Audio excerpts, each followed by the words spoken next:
అందరికీ praise the lord. ఈరోజు దేవుడు మనకిచ్చినటువంటి వాక్య భాగము యెషయా గ్రంథము 45వ అధ్యాయము 3వ వచనము.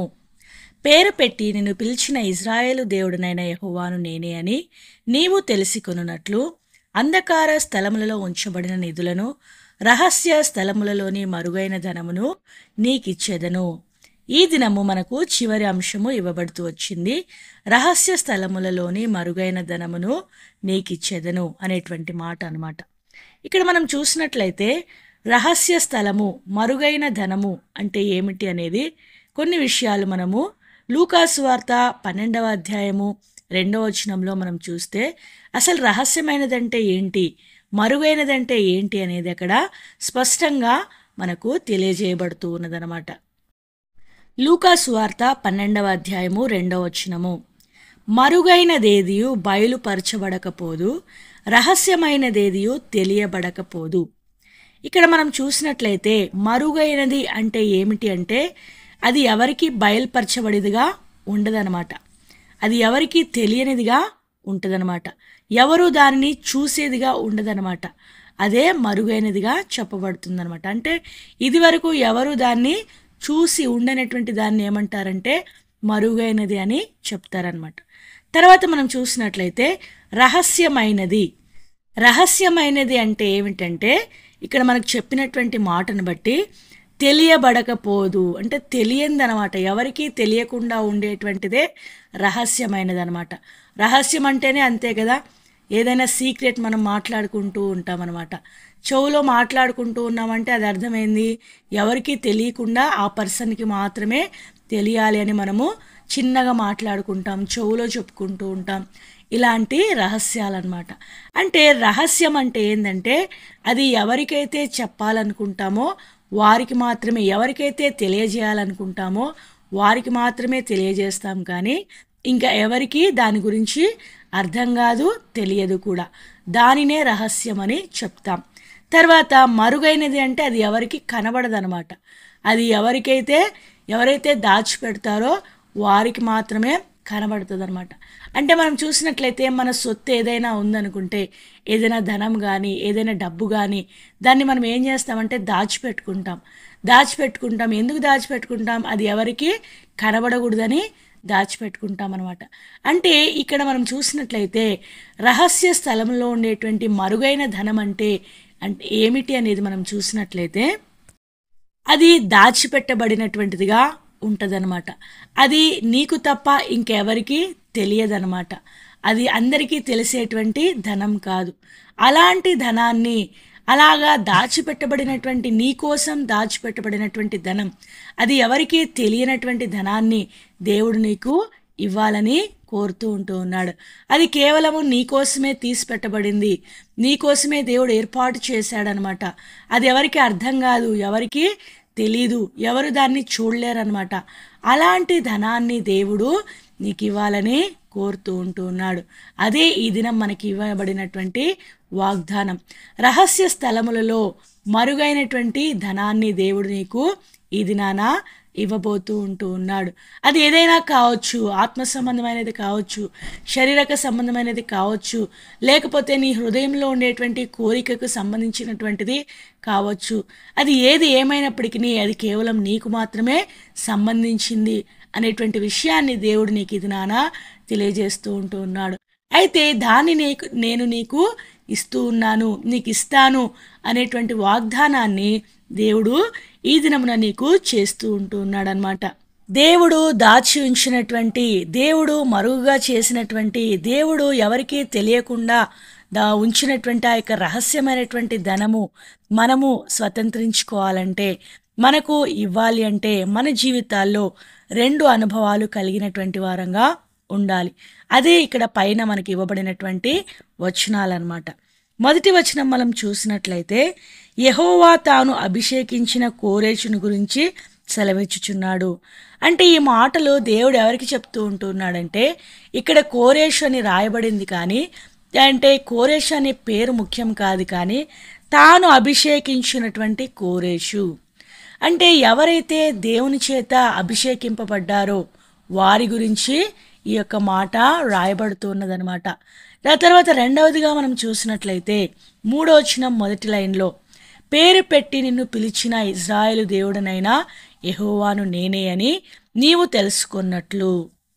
ఇక్కడ రెండవదిగా పేరు పెట్టి పిలిచినటువంటి వారికి ఈ యొక్క రహస్యమైనటువంటి మరుగైనటువంటి ధనం ఇవ్వబడుతుంది అనేటువంటి విషయాన్ని దేవుడు మనకి ఈ దినమున తెలియజేస్తూ ఉన్నాడు. నీవు అభిషేకింపబడినటువంటి వాడవేనా? నీవు దేవుని చేత పిలువబడినటువంటి వాడవేనా? దేవుడు పేరు పెట్టి నిన్ను పిలుస్తూ ఉన్నాడా అనేది మనం ఈ దినాన ప్రశ్నించుకోవలసినటువంటి వారంగా ఉన్నాం. దేవుడు మనల్ని పిలిచినాడు, దేవుడు మనల్ని అభిషేకించాడు అనేటువంటి దానికి రుజువేంటి? అసలు దేవుడు పేరు పెట్టి ఎవరిని పిలుస్తాడు అనేది మనం చూసినట్లయితే మనమందరము ఎరుగుదుము, తన సొంత గొర్రెలను దేవుడు పేరు పెట్టి పిలుస్తాడనమాట. అంటే దేవునికి సొంతమైనటువంటి వారంగా మనము చేయబడటం అనేది ప్రాముఖ్యమైనటువంటి విషయం. ఇదే విషయము యోహాను సువార్త 10వ అధ్యాయము 3వ వచనంలో మనము చూస్తాం. యోహాను సువార్త 10వ అధ్యాయము 3వ వచనంలో మనం చూసినట్లయితే అతనికి ద్వారపాలకుడు తలుపు తీయును, గొర్రెలు అతని స్వరం వినును, అతడు తన సొంత గొర్రెలను పేరు పెట్టి పిలిచి వాటిని వెలుపలికి నడిపించును. ఇక్కడ దేవుడు మనల్ని ఇక్కడ గొర్రెలు అంటే మనమే అనమాట. తర్వాత ద్వారపాలకుడు తలుపు తీస్తాడు అనేటువంటిది ఎవరికి అంటే గొర్రెల కాపరికి అనమాట. గొర్రెల కాపరి గొర్రెల యొక్క క్షేమాన్ని కోరేటువంటి వాడుగా ఉంటాడు. ఇక్కడ ఇదే అధ్యాయంలో మనకు 10వ వచనంలో చూస్తే మంచి కాపరి గొర్రెల కొరకు తన ప్రాణము పెట్టును అన్నట్లుగా యేసుక్రీస్తు ప్రభువుగా ఈ లోకానికి వచ్చినటువంటి ఆ యొక్క దేవాతి దేవుడు మన కొరకు తన యొక్క ప్రాణాన్ని పెట్టి తన గొర్రెగా మనల్ని చేసుకున్నాడనమాట. తన సొంత గొర్రెగా నీవు చేయబడ్డావా? తన సొత్తుగా నీవు చేయబడ్డావా? యాకోబును దేవుడు పేరు పెట్టి పిలిచినట్లుగా యెషయా గ్రంథం 43వ అధ్యాయంలో మనము చూడవచ్చు అనమాట. అంటే దేవుని వాక్యంలో దేవుడు ఎవరిని పేరు పెట్టి పిలిచాడంటే తన సొంతంగా ఉండేటువంటి వారిని పేరు పెట్టి పిలిచేటువంటి వాడుగా ఉంటాడనమాట. మరి నీవు ఆయన సొత్తుగా చేయబడ్డావా? ఆయన సొంత గొర్రెగా చేయబడ్డావా? తర్వాత ఆయన సొంత గొర్రె ఎలా ఉంటుందంటే గొర్రెలు అతని స్వరము వినును. కాపరి స్వరము వినేటువంటి అనుభవం అనమాట. దేవుని యొక్క స్వరాన్ని దినదినం మనం వింటూ ఉన్నామా? ఆయనను హత్తుకొని కాపరి వెంట మనం నడుస్తూ ఉన్నామా? కాపరి మనల్ని నడిపించేవాడుగా ఉన్నాడా? మన సొంత నడకతో మనం నడుస్తున్నామా? దేవుడు మనల్ని నడిపిస్తూ ఉన్నాడా అనేది ప్రాముఖ్యమైనటువంటి విషయం అనమాట. రహస్యమైనటువంటి ఆ యొక్క స్థలముల్లో మరుగైనటువంటి ఆ యొక్క ధనము నీకు ఇవ్వాలంటే నీవు దేవుని స్వరము వినేటువంటి వాడవుగా ఉండాలి. దేవుని స్వరం వినేటువంటి వాడవుగానే కాకుండా దేవుని చేత నడిపించబడేటువంటి వాడవుగా ఉండాలి. దేవుని చేత పేరు పెట్టి పిలువబడి సొంత గొర్రెగా నీవు చేయబడినటువంటి వాడవుగా ఉండాలి. ఈ 3 అనుభవాలు నీ జీవితంలో నా జీవితంలో ఉన్నట్లయితే దేవుడు కూడా నిన్ను పేరు పెట్టి పిలిచినటువంటి అనుభవంలో నీవు కూడా ఉంటావు.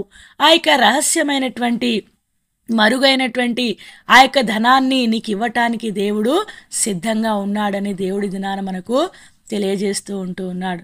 అంతేకాకుండా ఇక్కడ నిర్గమాకాండం 35వ అధ్యాయము 31వ వచనంలో బెసలేలులు అనేటువంటి వ్యక్తిని కూడా దేవుడు తన పని కొరకు పిలిచినట్లుగా పేరు పెట్టి బెసలేలును పిలిచి తినే అనేటువంటి మాట మనం అక్కడ చూస్తామన్నమాట.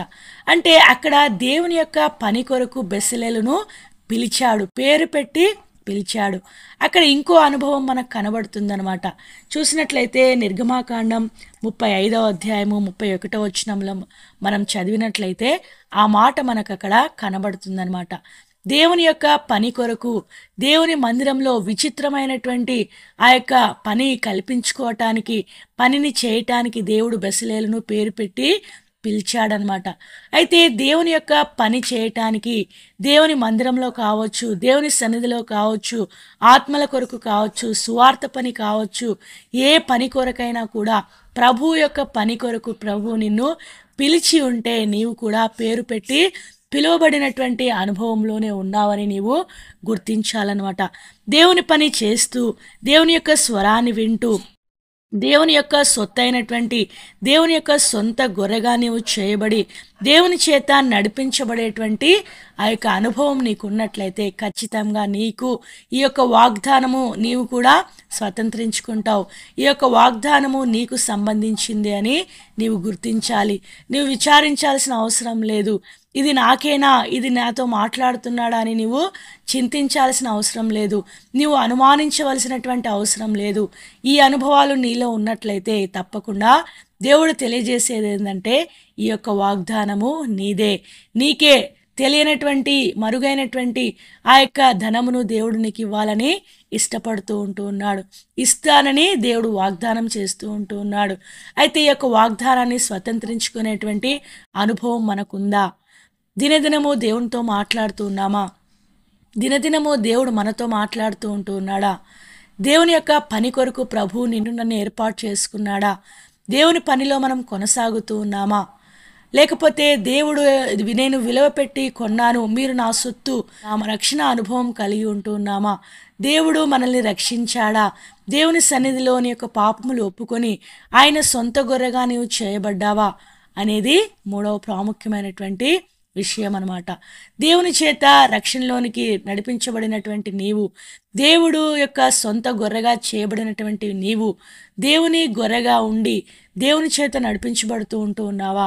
నీ సొంత ఇష్టానుసారంగా నీవు నడుస్తూ ఉంటూ ఉన్నావా అనేది మనము ఈ దినాన పరీక్షించుకొని, అలాగున మన యొక్క జీవితం లేకపోతే మనల్ని మనం సరిచేసుకొని దినదినము ఆయన స్వరం వింటూ ఆయన పనిలో కొనసాగుతూ ఆయన సొంత గొర్రెవలే ఆయన చేత నడిపించబడుతూ ఉండి ఆయన వాగ్దానాన్ని స్వతంత్రించుకోవాలని దేవుడు మనల్ని కోరుతూ ఉంటూ ఉన్నాడు. అలాగున దేవుడు నీకు నాకు సహాయము చేయునుగాక. దేవుడు మనకిచ్చినటువంటి కొన్ని మాటల్ని దేవుడు దీవించి ఆశీర్వదించునుగాక. మరొకసారి మనకిచ్చినటువంటి వాక్య భాగముని చదువుకొని ముగించుకుందాం. యెషయా గ్రంథము 45వ అధ్యాయము 3వ వచనము. రహస్య స్థలములలోని మరుగైన ధనమును నీకిచ్చెదను.